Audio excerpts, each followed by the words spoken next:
یکی هست تو قلبم که هر شب واسه اون می نویسم اون خوابه، نمیخوام بدونه واسه اونه که قلب من این همه بیتابه. یه کاغذ یه خودکار دوباره شده همدم این دل دیوونه، یه نامه که خیسه پر از عشقه با کسی بازم اونو نمیخونه. یه روز همینجا توی اتاقم یه دفعه گفت داره میره، چیزی نگفتم آخه نخواستم دلشو قصه بگیره.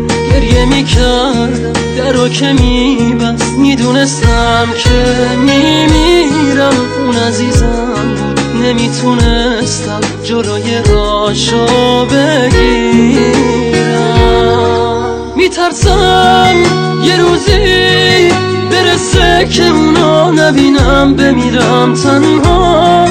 خدایا کمک کن، نمیخوام بدونه دارم جون میکنم اینجا. سکوت اتاقا داره میشکنه تیک تاک ساعت رو دیوار. دوباره نمیخواد بشه باور من که دیگه نمیاد انگار.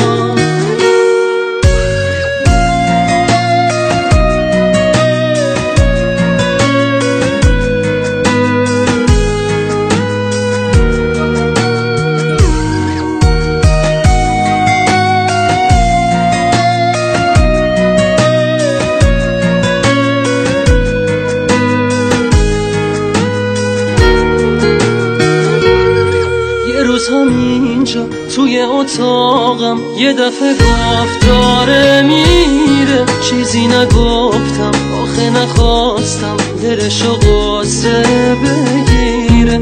گریه میکردم درو که میبست، میدونستم که میمیرم. اون عزیزم بود نمیتونستم جلوی راشو بگیرم. یکی هست تو قلبم که هر شب واسه اون می نویسم اون خوابه، نمیخوام بدونه واسه اونه که قلب من این همه بیتابه. یه کاغذ یه خودکار دوباره شده همدم این دل دیوونه، یه نامه که خیسه پر از عشقه با کسی بازم اونو نمیخونه.